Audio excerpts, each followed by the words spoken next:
이사야서 58장 8절부터 14절까지 말씀입니다.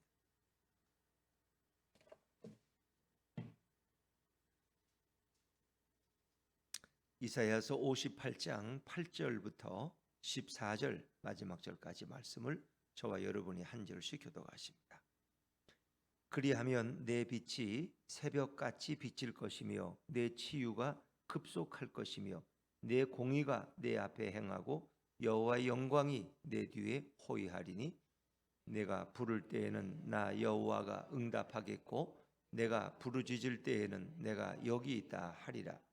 만일 내가 너희 중에서 멍에와 손가락질과 허망한 말을 제하여 버리고 줄인 자에게 내 심정이 동하며 괴로워하는 자의 심정을 만족하게 하면 내 빛이 흑암 중에서 떠올라 내 어둠이 낮과 같이 될 것이며 여호와가 너를 항상 인도하여 메마른 곳에서도 내 영혼을 만족하게 하며 내 뼈를 견고하게 하리니 너는 물된 동상 같겠고 물이 끊어지지 아니하는 샘 같을 것이라.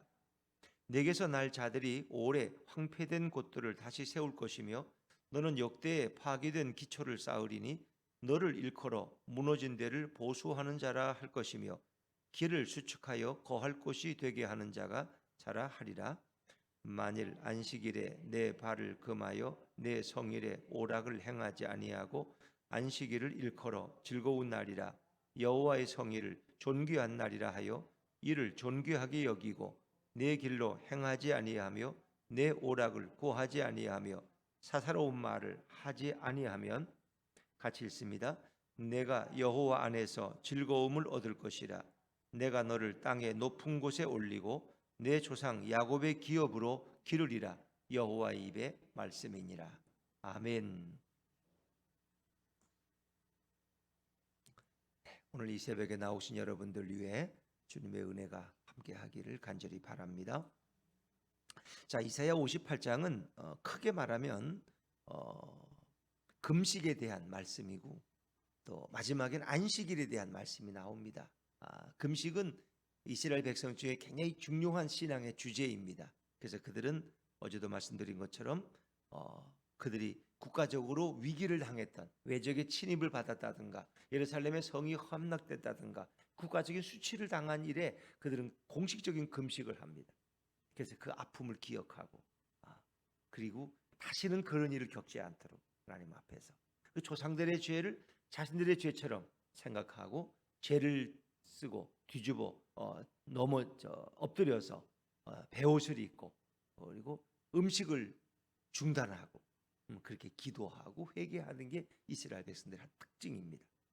그리고 이제 개인적인 또 금식을 또 그들은 행하면서 그것은 하나의 금식은 경건의 상징처럼 그렇게 됐어요. 그래서 바리새인도 하나님 앞에 와서 기도할 때 나는 소득의 11조를 드리고 일에 한 번씩 금식했다는 걸 자랑처럼 이야기하죠. 나는 저 세리와 같지 않고 일에 한 번씩 금식했다. 사실은 이제 금식도 그렇지 매일 일하는 사람들이 그 노동일을 하는 분들이 이렇게 금식할 수 있어요? 참 어려워요.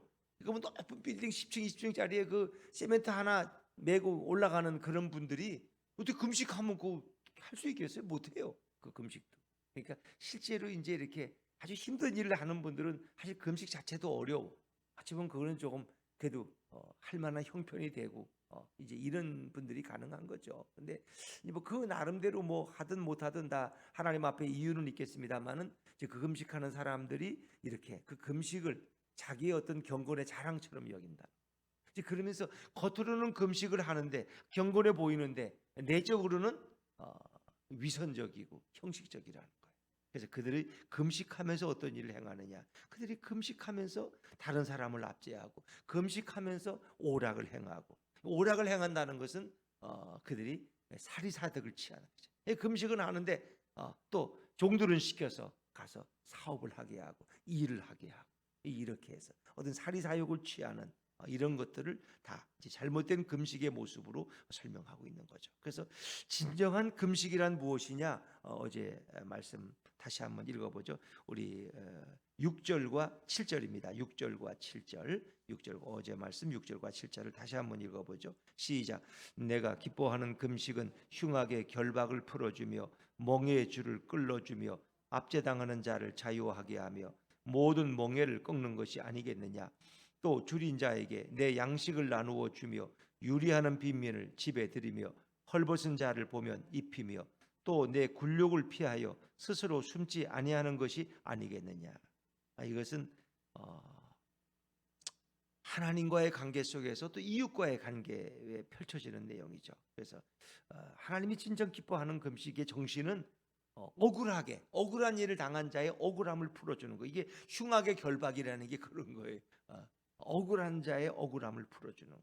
그리고 그가 당하는 그 멍에의 줄을 끌어줘서 자유한 사람, 또 압제당하는 사람을 자유하게 하고, 이 모든 멍에를 꺾는 것은 뭔가 이런저런 일로 압제당하고 인간의 그 자유함을 잃어버린 사람들에게 인간의 인간성을 회복시켜 주는 거예요. 그것이 하나님이 진정 원하는 금식이라.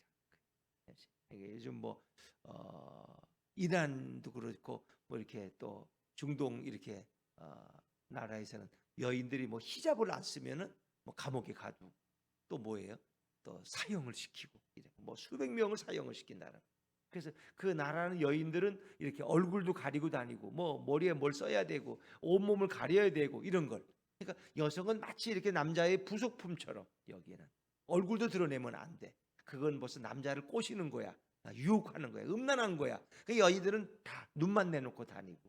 이 남자와 여자의 관계 속에서도 이렇게 여인을 억압하는 것.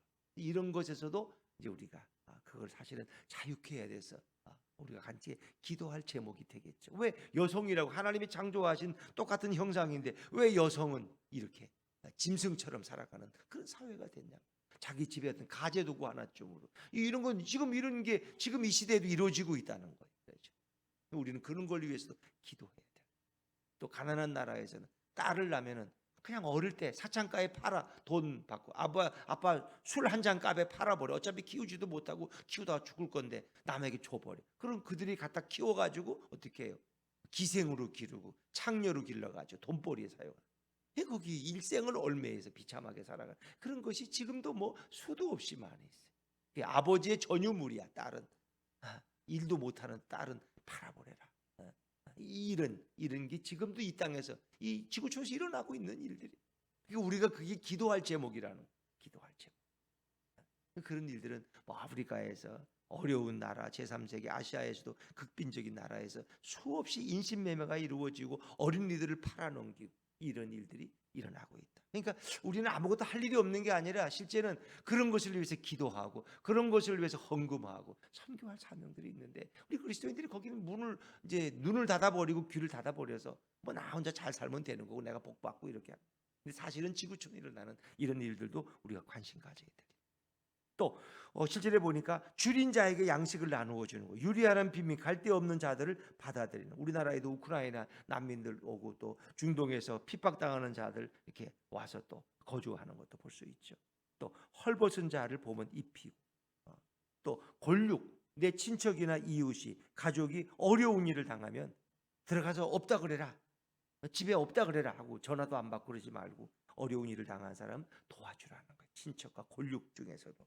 이렇게 하는 게 주님이 기뻐하는 일이고 그게 참된 금식의 정신이다. 그러니까 참된 금식이라는 것은 단지 음식을 끊는 것, 중단하는 것만이 아니라 금식하면서도 하나님을 생각하고 이웃과의 관계 속에서 하나님이 기뻐하는 것이 무엇인가를 우리가 생각하고 행해야 된다. 자, 이런 참된 금식의 정신 가운데 너희가 살아가고 금식을 행할 때 하나님이 어떤 일을 행하실 것이냐. 자, 그게 이제 8절의 말씀이에요. 자, 8절 말씀을 다시 읽죠. 8절 시작. 그리하면 내 빛이 새벽같이 비칠 것이며 내 치유가 급속할 것이며 내 공의가 내 앞에 행하고 여호와의 영광이 내 뒤에 호위하리니. 내 빛이 새벽같이 비칠 것이며. 이 새벽같이 아침의 새벽빛은 굉장히 강렬해요. 그것은 이제 번영과 발전을 의미하는 거예요. 그래서 하나님께서 그런 사람들의 삶을 번영시켜 주시고 잘 되게 하신다. 내 빛이 새벽빛 같이 임한다는 것은, 새벽빛은 하나의 번영과 성장을 상징하는 빛이 새벽빛이에요. 새벽에 아침에 동이 터오르면 문지방에 잠깐 들어왔다 금방 온 집안을 다 비치는 것처럼, 이게 이 번영과 축복을 의미하는 빛이에요. 그리고 내 치유가 급속할 것이며, 이렇게 하나님의 마음을 가지고 이웃을 돕고 주님의 뜻을 행하기 위해서 몸부림치는 사람의 삶은 하나님의 그 육신의 병과 마음의 병도 치료해 주신다. 내 치료가 급속히 이루어지고, 너 자신만을 위해 살지 말고 늘 이렇게 이웃들에게 관심을 가지고 어려운 사람들을 돌보는 이들에게 하나님은 치유의 은총도 주신다. 그리고 내 공의가 내 앞에 행하고, 이것은 하나님께서 안정과 번영을 그의 앞에서 인도해 주신다는 거예요. 그가 하나님 앞에서 정말 행복한 삶을 살도록, 의로운 삶을 살도록 하나님의 앞장서서 그를 이끌어 주신다는 그런 사람. 또 여호와의 영광이 내 뒤에 호위하리니, 하나님의 영광이 그 사람의 뒤에서 그를 또 뒤에 지켜. 왜? 앞뒤에서 호위하시는, 앞에서 이끄시고 뒤에서 지켜주시는. 왜? 뒤에 또 누가 쫓아와서 뒷절미를 또 공격할까 봐. 마치 이제 이 말씀은, 이 8절 마지막 후반절의 말씀은 여호와의 영광이 내 뒤에서 호위한다는 말씀은 이스라엘 백성이 애굽에서 나올 때, 애굽에서 이제 이렇게 200만이 나오잖아요. 그러니까 바로가 생각해 보니까 이게 아니야. 200만을 이 종살이하는 놈들을 다 보내면 우리는 누가 농사져? 그래가지고 마음이 바뀌어가지고 다시 이제 추격대를 이끌고 달려오잖아요. 앞에는 홍해가 있고. 그럴 때 출애굽기 12장에 보면 하나님의 영광이, 하나님의 쉐키나가 이제 구름과 불 가운데 이제 하나님이 뒤로 임하는데, 그 구름과 불을 상징하는 그 하나님의 영광이 추격군인 애국 군대와 이스라엘 백성 사이를 가로막, 흑암으로 가로막아. 그래서 애굽의 군대가 와도 아무것도 안 보여. 온 세상이 깜깜해. 그냥 하나님이 구름으로 둘러싸 버렸어. 그리고 이스라엘 백성을 보호하시는 거예요. 그러니까 앞으로 나아갈 수가 없어. 앞에가 깜깜한데 어디로 간단 말이야. 그러니까 하나님이 불과 구름 가운데 이스라엘 백성과 애굽 군대 사이에 임재하시고 아무것도 안 보여. 그래서 추격할 수가 없었어. 이제 서서히 거치는데 보니까, 아니 이스라엘 백성들이 홍해를 거의 다 건넜어. 그러니까 말을 타고 이제 홍해를 달려드는 거야. 그런데 이스라엘 백성은 다 건너고 애굽의 군대가 이제 홍해 속에 다 들어왔을 때 하나님이 홍해물을 다시 합류시키니까 그 물이 흘러넘쳐서 그들이 다 거기서 수장돼 버리고 말아. 그러니까 참 하나님 이 방법은 이렇게 놀랍게 앞에서 이끌어 주시고 뒤에서 하나님의 영광이 임해서 그들을 보호하시는 이런 복을 주신다는 거예요. 그러니까 우리가 하나님의 뜻을 바로 알고 살면은 망할래야 망할 수가 없고 잘못돼야 잘못될 수가 없는 거야. 근데 우리가 이제 늘 이렇게 사사로운 오락을 행하듯이 늘 금식하면서도 돈 버는 데만 관심이 있고, 자기는 금식하고 기도한다고 예배 드린다 그러고 종들은 가서 돈 벌라 그러고, 이렇게 늘 이런 잘못된 삐뚤은 생각을 많이 가져서 이게 문제지, 정말 하나님의 뜻대로만 살면은 어떻게 실패할 수가 없어. 망할래야 망할 수가 없어. 하나님의 앞에서 이끄시고 뒤에서 호위하시는데 누가 그를 해칠 수 있겠어요? 자, 그래서 계속해서 이제 그 말씀이 좀 연결되는, 하나님 앞에서 우리가 어떻게 살아야 되느냐. 자, 9절도 바른 금식을 할 때 이웃과 하나님 앞에 바로 설 때 하나님이 주시는 축복을 또 계속해서 설명하고 있죠. 9절 말씀도 읽어보죠. 9절입니다. 시작. 내가 부를 때에는 나 여호와가 응답하겠고 내가 부르짖을 때에는 내가 여기 있다 하리라. 아멘. 여기까지만. 너가 나를 부를 때, 너가 다급해서 부르면 내가 여기 있다고 응답한다는 거예요. 어떨 때는 불러도 이름 없는, 대답 없는 이름일 수 있어요. 하나님이 응답하죠. 내가 부르짖을 때에는 내가 여기 있다 하리라. 내가 늘 너 옆에서 너를 도와줄 것이다. 그러니까 우리가 하나님 앞에 가까이 가면, 하나님 지금도 우리 곁에 계시지만 우리가 하나님 앞에 가까이 가면 하나님은 늘 우리 곁을 떠나실 수가 없어요. 근데 우리가 자꾸 하나님을 떠나는 거죠. 하나님을 등지고 자기 생각에 빠져서 하나님 없이 살아가려고 그러고 자기 생각에만 골몰한 거죠. 그 9절 중반절에 보면 거기서 이제 만일이란 말로 시작되는데, 만일 너희가 다시 이런 삶을 산다면 내가 이렇게 축복하겠다 하는 이제 조건적인 말씀을 또 한 번 더 주셔요. 자, 9절. 만일 내가 너희 중에서 멍에와 손가락질과 허망한 말을 제어해 버리고, 만일 내가 너희 중에서 너희 가운데서 멍에와 손가락질과 허망한 말을 너가 제하여 버린다면, 이 말씀이에요. 만일 내가 너희 중에서, 멍에라는 것은 남을 압제하는, 남을 괴롭히는 그 무거운 짐, 그걸 벗겨주는 거예요. 멍에를 벗겨주고, 그리고 손가락질은 우리말로 쉽게 말하면 삿대질이에요. 삿대질.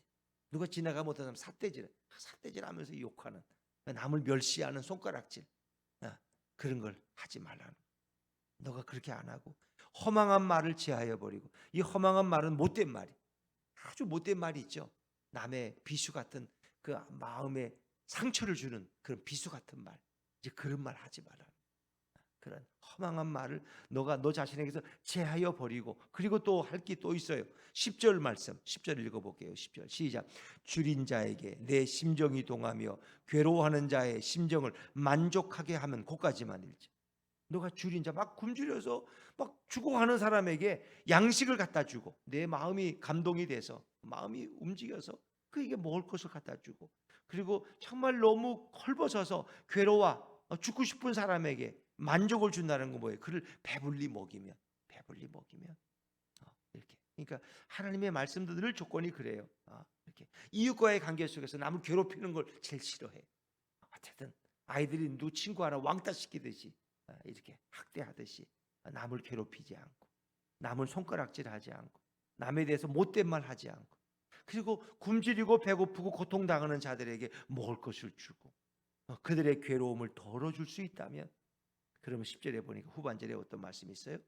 내 빛이 흑암 중에서 떠올라 내 어둠이 낮과 같이 될 것이며, 너의 빛이 흑암 중에서 떠올라 어둠이 낮과, 너의 모든 삶을, 이 어둠 같은 삶이 대낮같이 환한 축복과 번영의 삶이 되게 하겠다는 거예요. 하나님의 약속이죠. 그리고 그렇게 살면 11절에 더 놀라운 축복을 약속하고 있어요. 11절입니다. 11절 시작. 여호와가 너를 항상 인도하여 메마른 곳에서도 내 영혼을 만족하게 하며 내 뼈를 견고하게 하리니 너는 물된 동산 같겠고 물이 끊어지지 아니하는 샘 같을 것이라. 놀라운 축복이에요. 여호와가 너를 항상 인도하여, 너가 언제든지 always, 매 시간 every time 너를 항상 인도하셔 메마른 곳에서도 내 영혼을 만족하게. 메마른 곳, 그러니까 물이 없는 건건한 곳에서도 너가 풍성한 물을 먹게 하신다는 건데, 그건 물로서 육신적인 물로 끝나지 않고 내 영혼의 기쁨까지 주겠다는 거야. 내 영혼을 만족하게 한다는 것은, 그 메마른 세상 속에서도 내 영혼의 기쁨을 부어주신다는 거야. 그리고 내 뼈를 견고하게 한다는 것은, 뼈를 견고한다는 건 건강의 복도 주신다. 내 뼈를 건강. 나이 드시면 뼈가 이렇게 약해져서 뼈가 부러지고 뼈가 자꾸 으스러지고 그래서 문제가 되잖아요. 어르신들은 한번 넘어지면 잘 회복이 안 돼. 한번 누우면 다시 못 일어나는 경우가 많아. 그래서 목욕탕에서 미끄러져서 넘어지고, 이렇게 하면은 다시 회복이 안 되고 그냥 돌아가시는 경우들이 너무나 많더라고요. 이게 뼈가 강건하게 한다. 뼈를 견고하게 한다. 그리고 너는 물된 동산 같겠고, 물된 동산은 물이 끊어지지 않는 동산이야. 샘이 솟아나오는데 그것은 아무리 가뭄에도 샘이 끊어지지 않아. 그래서 그걸 물된 동산이라. 물이 늘 넘쳐 흘러. 물이 넘쳐 흘러. 성지순례 갔을 때 단지방이라는 곳에 갔는데, 그 헐몬산 밑에까지 갔는데, 야, 거긴 진짜 그 헐몬산에서 여름에도 눈이 녹아서 내려오는 그 물이 폭포수 같이 하는데, 그 밑에 버드나무, 수양나물이 있고, 진짜 그건 하나의 장관. 근데 저렇게 많은 물이, 그 물이 없는 그곳에 이스라엘 땅에 저런 노트 폭포수가 굽이치며 떨어. 그게 이제 갈릴리 이렇게 흘러 내려가더라고. 그 보면 물된 동산이 저런 거구나. 그러니까 그 주변에는 뭐 나무들이 울창하죠. 그냥 뭐 물이 폭포수 같이 쏟아져 내려오니까 그 산에서.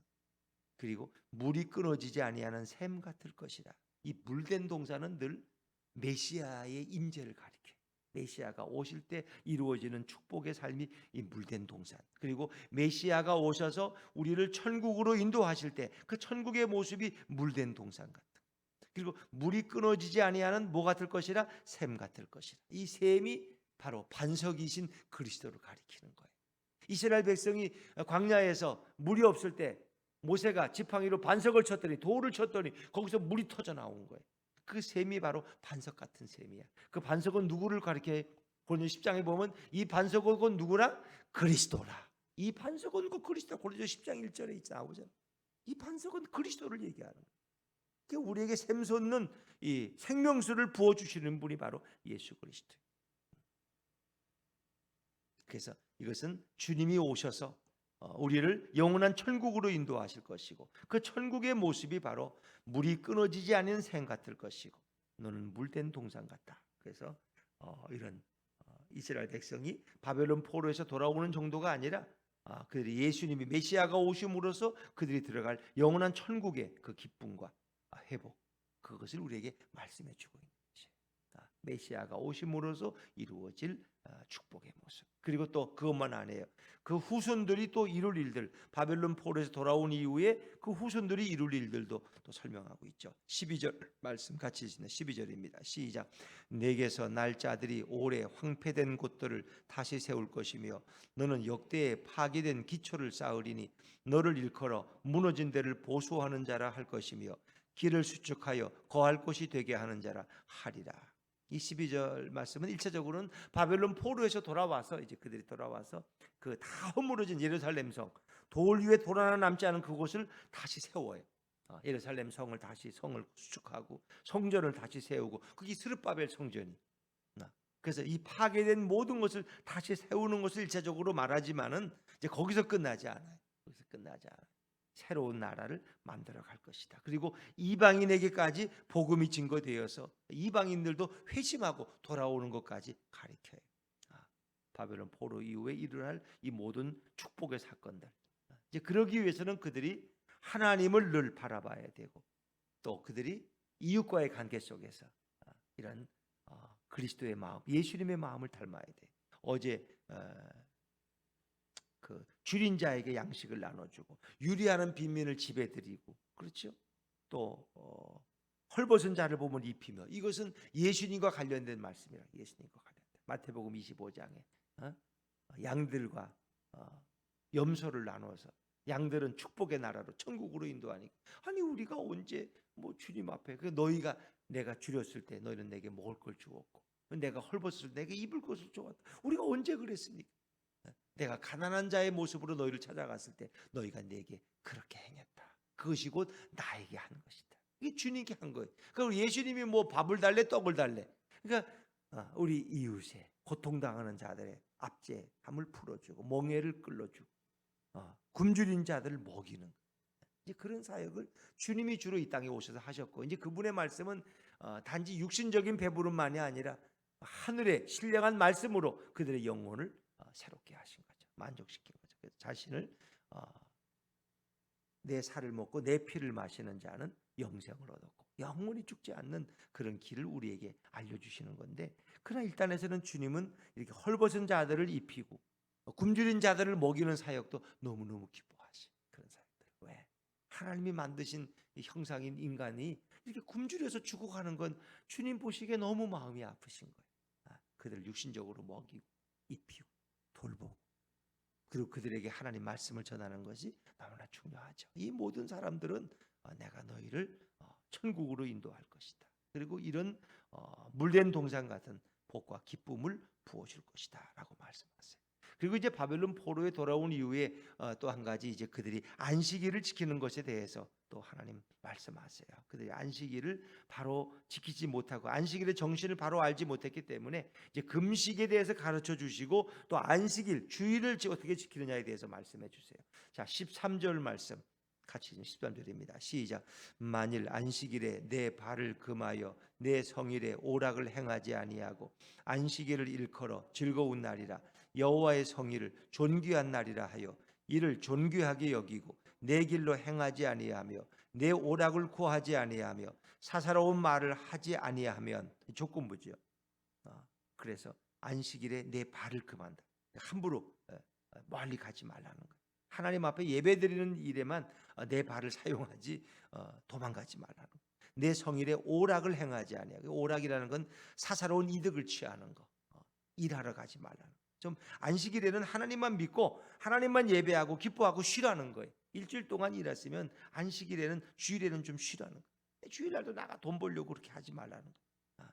하나님이 다 먹이고 입히시는데 그건 하나님에 대한 믿음이 없어서 네가 그러는 것이다. 그리고 안식일은 즐거운 날. 왜? 예배 드리는 날이야. 하나님 만나는 날이니까 너무 즐겁잖아요. 우리가 가족을 만나면 얼마나 좋아요. 근데 하나님을 만나는 성소에서 즐거운 날. 여호와의 성일을 존귀한 날이라 하여 이를 존귀하게 여기라. 그러니까 여호와의 성일, 이 주일 안식일을 무시하는 것은, 가볍게 여기는 것은 하나님을 가볍게 여겨. 이스라엘 백성은 이 안식일을 생명처럼 여겼어. 이제 우리가 말하는 주일이 이제 그들은 안식일로 표현한 건데, 그래서 그런 말이 있죠.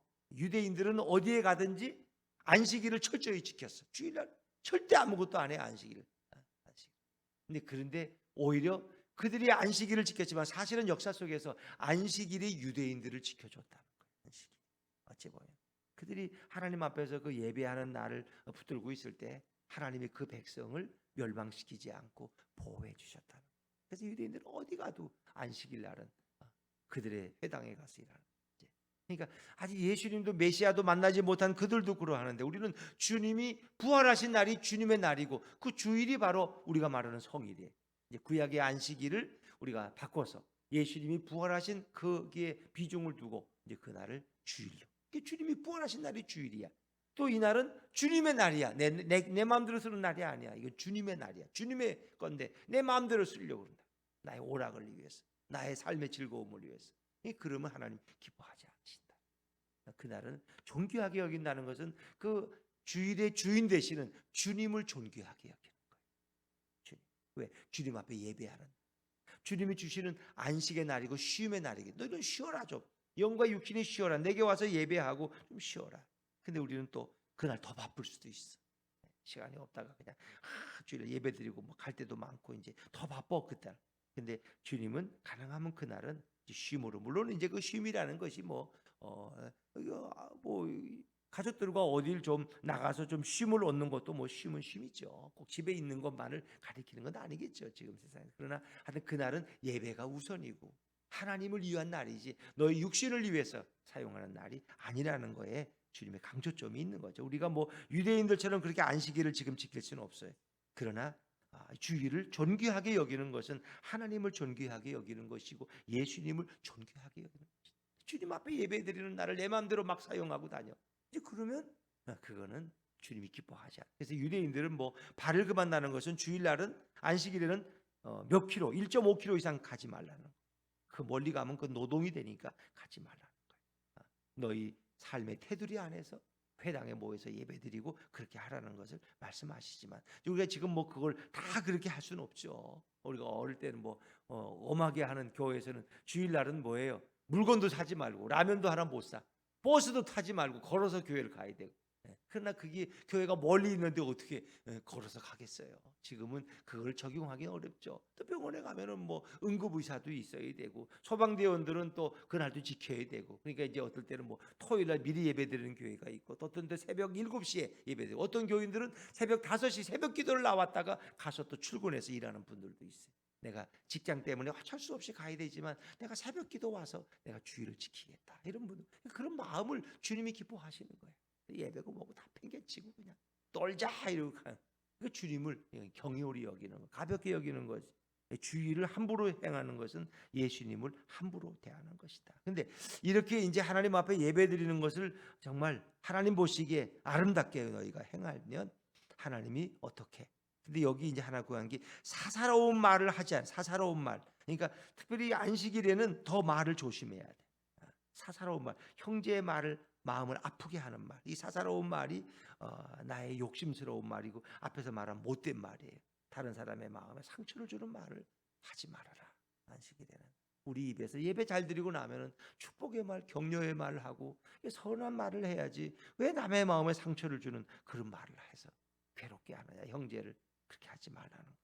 이제 그렇게 하면은 자, 이 14절에 어떤 복을 주시느냐? 너희가 내 말대로 행하면, 14절 말씀 마지막 읽습니다. 시작. 내가 여호와 안에서 즐거움을 얻을 것이라. 내가 너를 땅의 높은 곳에 올리고 내 조상 야곱의 기업으로 기르리라. 여호와의 입에 말씀이니라. 여호와 안에서 즐거움. 하나님이 그 심령에, 그 가정에 즐거움을 주셔. 세상이 빼앗지 못하는 행복을 주신다는 거죠. 내가 너를 땅의 높은 곳에 올리고. 땅의 높은 곳, 이건 두 가지 의미예요. 높은 곳, 이스라엘 백성들이 생각하는 높은 곳이라는 것은 안전한 곳이고 번영하는 곳이에요. 그 집을 져도 이스라엘 사람들은 높은 곳에 집을 져요. 우리는 저지대에 집을 지지만 그다음 높은 곳에. 그리고 이제 예루살렘은 높은 곳에 시온산은 높아요. 그다음에 바벨론에서 돌아와서 그 높은 곳으로 올린다는 것은 그들이 돌아온다는 의미도 있고 또 높은 곳에 있다는 것은 하나님께서 그들을 안전하게 지키시고 보호하시고 그들이 번영한다는 걸 의미해요. 높은 곳. 사슴이 높은 곳을 뛴다는 이런 말씀들을 보면 하나님이 그를 번영하게 하시고 축복하신다는 거예요. 내 조상 야곱의 기업으로 기르리라. 내 야곱의 기업은 바로 가나안 땅을 얘기하는 거예요. 가나안 땅을 다시 소유하게 될 것이다. 포로로 끌려가느라고 그들은 가나안 땅을 잃어버렸지만 다시 야곱에게 주신 그 기업 가나안 땅을 돌아와서 살게 될 것이다 하는 거예요. 또 이것은 궁극적으로 우리를 영원한 천국으로 인도하신다는 천국의 주인이 될 것이라는 말씀도 우리에게 해당되는 것이죠. 그렇습니다. 오늘도 이 참된 금식의 정신 또 안식일의 바른 실천 우리가 주의를 하나님 앞에 어떻게 드리고 어떻게 예배하느냐 그리고 특별히 하나님과 이웃과의 관계 속 하나님 사랑과 이웃 사랑 예수님 사랑과 우리 이웃 사랑을 어떻게 조화롭게 이루어 나갈 것이냐. 이 십자가라는 건 뭡니까? 세로적으로는 하나님과의 우리 관계고 또 수평적으로는 이웃과의 관계 속에서 믿는 사람들이 하나님과 예수님과의 관계와 우리 형제와 이웃과의 관계를 어떻게 이루어 나갈 것이냐. 주님은 그걸 굉장히 중요하게 여겨요. 이 땅에서 이웃과의 관계 속에서도 정의를 행하고 공의를 행하고 굶주린 자를 먹이고 또 압제당하는 자들을 자유케 하는 이런 일들을 주님이 너무너무 기뻐하는 일. 그래서 그런 것들을 위해서도 우리가 오늘도 기도할 우리의 제목들이다. 나는 기도 제목이 없어. 아이고 우리 모든 게 다 이루어졌는데 다 이루어진 게 아니라 그건 당신의 집만 그런 것이지 이 땅에는 지금도 고통당하고 압제당하는 이들이 너무나 많아요. 우리는 그들을 위해서 기도하고 중보하고 또 그들을 위해 선교하고 헌금해야 될 사명이 있는 저희 교회 전에 왔던 그 폴 칠더 지금 하와이 코나 열방대학의 총재로 계시는 폴 칠더 목사님 저희 교회 와 설교하셨는데 그 부인이 수지 여사인데 그분은 사진 작가예요. 그분은 전 세계 다니면서 사진 선교사야. 그래서 고통당하는 특히 여성 아이들이 소녀들이 고통당하는 걸 사진으로 찍어서 화보를 내고 그래서 이 아이들을 이 업죄와 멍해에서 좀 자유케 하는 일에 의해서 그분은 그게 자기 사명이야. 일생을 그 선교사를 세계를 돌아다니면서 여인들이 고통당하는 특히 어린 소녀들이 고통당하는 것을 사진 찍고 그걸 전 세계에 고발하고 그걸 위해 기도하는 모임을 만들고 수지 여사의 삶이 참 아름다운 거죠. 그래서 보이스리스 보이스 목소리 없는 자들의 목소리 이런 책을 내서 전 세계에 보급하고 있는데 참 귀한 일이죠. 우리도 이렇게 우리는 그런 게 없을 할지라도 고통당하는 이들을 위해서 우리가 기도할 수 있으면 좋겠습니다. 기도하겠습니다.